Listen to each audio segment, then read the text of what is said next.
Cuando uno ve que Bella lanza en Brasil una campaña fenomenal hace 2 años que termina derivando en un desajuste institucional, y cuando uno observa que en la República Argentina el grupo Clarín de algún modo monitorea el funcionamiento de sus medios satélites en una dirección determinada y no es esencial, no es absoluto, pero incide en una votación como la del 22 de noviembre pasado, uno dice, bueno, esos son los jugadores adversarios, ¿no? Aquellos que se asientan en el conservadurismo liberal tradicional latinoamericano en contra de los intereses populares. A veces lo hacen a través de un golpe, a veces lo hacen a través de reformulaciones institucionales, a veces a través de elecciones. Pero, ¿y nosotros qué pasó? ¿Qué pasó, Gonzalo, con los medios de comunicación? ¿Qué pasó con la apuesta a empresarios, amigos que eran en realidad amigos de ellos mismos, como Polsky, entre otros?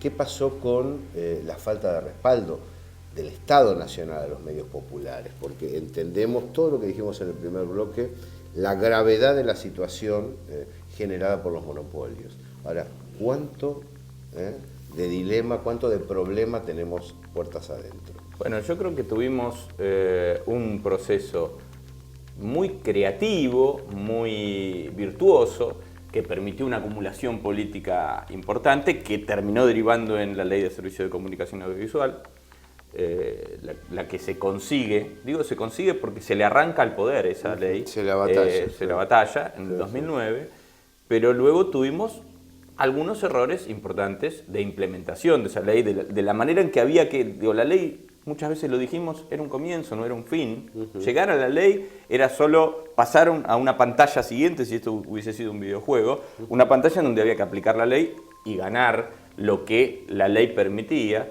Y ahí tuvimos errores. A ver, hay que reconocer, primero, que los otros juegan, ¿sí? Clarín, con su estrategia de judicializar la ley, intentó trabarla durante todo el tiempo que pudo.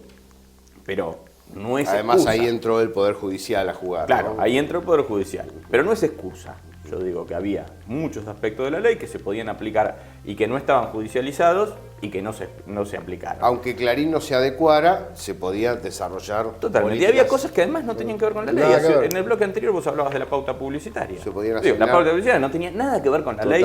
Uno podía haber dispuesto que la asignación de pauta publicitaria fuera diferente. Entonces, cuando nosotros apostamos a esa ley, lo que apostamos es a la emergencia, a la creación de un espacio de comunicación no corporativo, no mediado por los intereses corporativos, ¿sí? No mediado por los intereses de los empresarios, que comprendía desde el sector cooperativo, al sector comunitario, al sector de pueblos originarios, al sector que quisiera emerger pyme en ese espacio. Bueno, ahora, todo ese sector necesita algún tipo de incubación. Si vos no tenés incubación, es muy difícil que ese sector irrumpa en una escena económica que, digamos, que el mercado no reconoce, claro. Porque la publicidad la determina el mercado, la organiza el mercado en función de sus propios intereses, de reproducir sus propios intereses. Si esos medios ideológicamente no están de acuerdo en reproducir esos intereses, difícilmente les asignen pauta publicitaria. Entonces vos estás condenado a no tener avisos. Si no tenés avisos, no podés comprar papel si sos un diario, no podés pagar la luz si sos un medio de televisión o de radio, o no podés actualizar tu equipamiento. Las luces, las cámaras o el equipo de sonido. Entonces, vos necesitas ahí de un Estado o de un dispositivo que el Estado de algún modo ponga en marcha que te permita, por eso hablo de incubación, durante un tiempo hasta que vos puedas salir a la cancha y defenderte más o menos solo, Pero y eso sí que no se hizo. De haber tomado en cuenta esto que vos estás diciendo, hoy tendríamos una trama más potente como herencia. Claro, que tendría la capacidad de defenderse en estos tiempos difíciles. Tiempos difíciles que son difíciles no solo porque no hay pauta publicitaria oficial, son difíciles porque hay recesión. Entonces, es muy difícil hoy que un empresario mediano, pequeño, invierta dinero porque en recesión, lo hemos vivido los que trabajamos en publicidad, a mí me tocó durante muchos años, una de las primeras cosas que se achica, y esto es increíble que los empresarios todavía sigan pensando así, es la publicidad, porque digamos, esa es la clave del ajuste. Si yo ajusto en publicidad, seguro que después no vendo ni un fiolo más a nadie. Claro. ¿Sí? Ahora, y si produzco fiolos, entonces es difícil. el punto para mí es entender que nosotros en ese proceso, no aplicamos la ley del todo como debíamos aplicarla, y las otras políticas que no dependían de la ley tampoco las alineamos del todo en la línea política que la ley sí había marcado. Entonces, si me preguntan por qué, necesito una tarde entera porque tengo mis teorías para esto, pero sintetizando, lo que me parece es que si nosotros no entendemos que cometimos errores en ese proceso y seguimos reivindicando que la culpa fue de Clarín que nos trabó y de la justicia que nos trabó la ley, lo que no vamos a aprender es lo que debemos aprender para cuando volvamos a tener condiciones para llevar adelante un proceso de este tipo. Además, elementos de contralor sobre las inversiones que se desarrollan desde el Estado. Para hablar con franqueza, todo gobierno al frente de un Estado decide dónde invertir. Todo esto de que no se le puede dar plata a aquel o a aquel, es todo campaña propagandística de Clarín, digamos, para obstaculizar la libertad de un gobierno nacional de hacer lo que quiera con la plata, que es lo que corresponde en beneficio de la rendir sociedad. Cuentas. Claro. El tema del contralor, pero el contralor no, de decir no, que el funcionario, el contralor de los empresarios. Cuando cierra el Argentino, yo no dije demasiado porque sé lo que es editar en papel, ¿no? Lo costoso que puede ser. Ahora, la medida de la miserabilidad, de la mezquindad, aparece cuando cierra Infonews. Cuando vos no podés, después de haber recibido una pauta publicitaria voluminosa, sostener un portal web que con 5 personas lo podía sostener para denunciar lo que ocurría. Cuando esa empresa decide cerrar Infonews, yo digo, estos son ratas. Y el problema de trabajar con ratas es que en general te terminan mordiendo y traen rabia.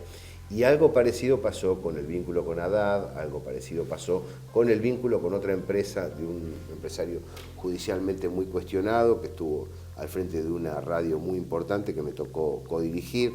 Es decir, situaciones muy complejas en las cuales cuando uno ve el horizonte de calidad y de producción de los medios populares, vos decís, mira, acá tenía gente honrada que salía mucho más económico, que podía desarrollar bien los trabajos y no apostaste allí.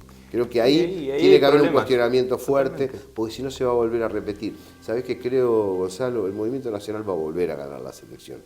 Ahora, ¿con qué proyecto comunicacional? Vamos a dejar, después de que la gente se ponga las pilas para hacer una gran campaña y llevar adelante el país y ponerlo de pie de nuevo, que 4 payasos en una pantalla le digan a la gente lo que tiene que hacer y mientan sobre la realidad. No, y además, está claro que no hay que repetir, y que el camino es ese, entender que cometimos errores. Porque, vuelvo a lo siguiente, vos decís, el Movimiento Nacional va a volver a ganar. Sí, va a ganar en tanto pueda ser fiel a su esencia de Movimiento Nacional. Es decir, si nosotros nos seguimos mintiendo a nosotros mismos y diciendo, no, porque Spolsky era nuestro, no, nunca fue nuestro. No fue nuestro nunca. Ni cuando se afanaba la plata del Banco Patricio, claro, ni cuando vaciaba el Banco Patricio, ni cuando fue candidato a intendente, ni cuando era dueño de determinados medios. Nunca fue nuestro. Yo escucho mucho esto. El otro día se lo señalaba a una colega que hablaba, dice, no, bueno, pero a esto hay que hacer que salga por los medios nuestros. Pero compañeras, le digo, ninguno de estos medios nuestros. Claro. Nuestros, muy pocos. Y tampoco se engañen con C5N como si fuera la solución del problema. Por supuesto, nuestros, muy pocos. Porque el concepto de nuestros es en donde nosotros tenemos capacidad de conducir la política editorial. Si nosotros no tenemos capacidad de conducir la política editorial, no son nuestros, más allá de que me den un espacio de 5 minutos que quizá lo aprovecho y lo valoro. Claro. ¿Sí? Si no, no son nuestros. Ahora, ¿hay que eliminar el capitalismo en los medios de comunicación? No, de ninguna manera. No es necesario, no es deseable tampoco. No es deseable tampoco. Lo que nosotros necesitamos es que se fortalezca un sector que no tiene como fin último el lucro, ganar dinero. Y ahí tiene que tener ingreso de dinero para poder sustentarse, porque porque si no, no existe. Claro, porque nos han corrido durante muchos años y dicen, bueno, pero ustedes que son sin fines de lucro no vendan publicidad. Ah, qué vivo. ¿Con qué pago los sueldos? El aire y el agua. Claro. Gonzalo, en ese sentido vale la formación de nuevos periodistas y de nuevos organizadores de medios, algo que se está haciendo en la UNDAV, que se está haciendo en distintos espacios de formación, ¿no? Sí, me parece que ahí sí ha habido algunos avances. Yo creo que en eso sí arrancamos.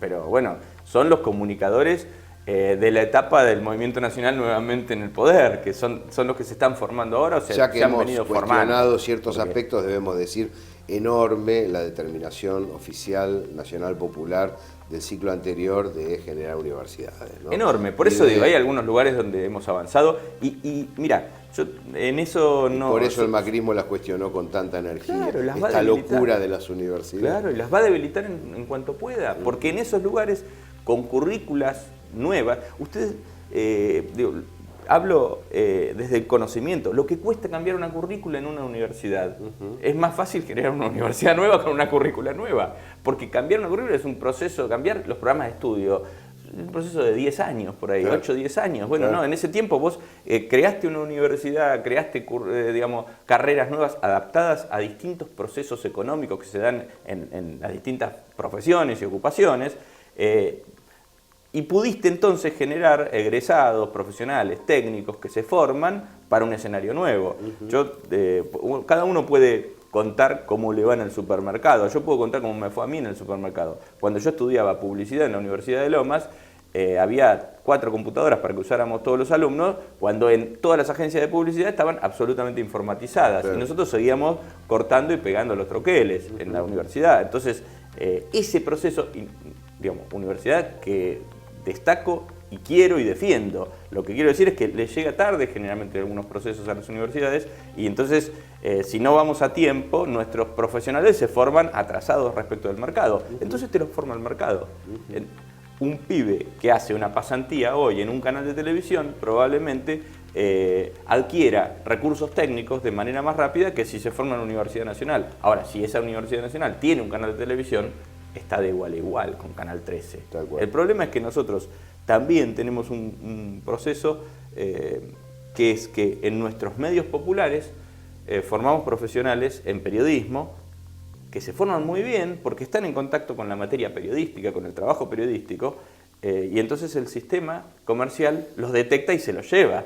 Hemos visto muchos pibes y pibas formados. Ahí es donde la importancia de la inversión es trascendente. Pues, si vos después no le podés pagar un sueldo como le paga Canal 13, ese pibe que formaste vos durante 2 o 3 años. Se lo lleva el privado, claro. Y es bueno, y tiene talento, y tiene todos los conocimientos de la profesión y de la ocupación, y si el privado se lo captura. Y uno puede decir, le metí un tipo a Canal 13. Sí, pero ¿sabés cuánto resiste ese tipo en Canal 13? No. A los 10 años de carrera, pobrecito, lo vuelven loco. Entonces, ahí tenemos. Ahora, en eso sí yo no soy pesimista, todo lo contrario. Creo que hemos avanzado, pero tenemos que hacer mucho más, porque la comunicación... ¿Por qué se avanzó mucho también?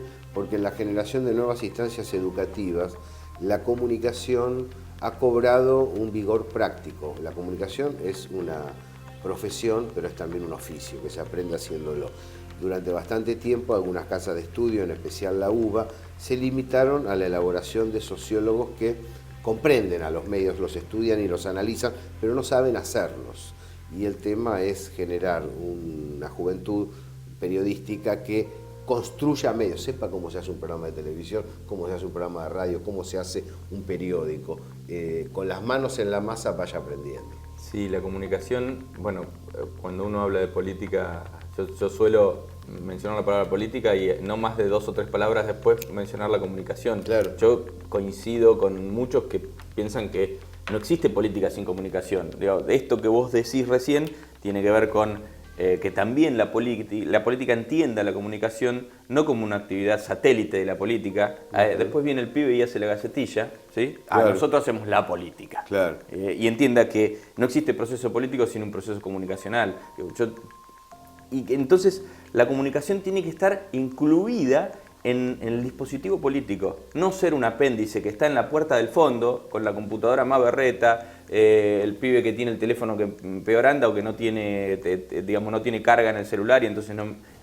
el tipo, la persona, el dispositivo comunicacional tiene que ser central en la política. Gonzalo Carvajal, gracias por venir a la hora de los pueblos. Un placer para mí. Un placer.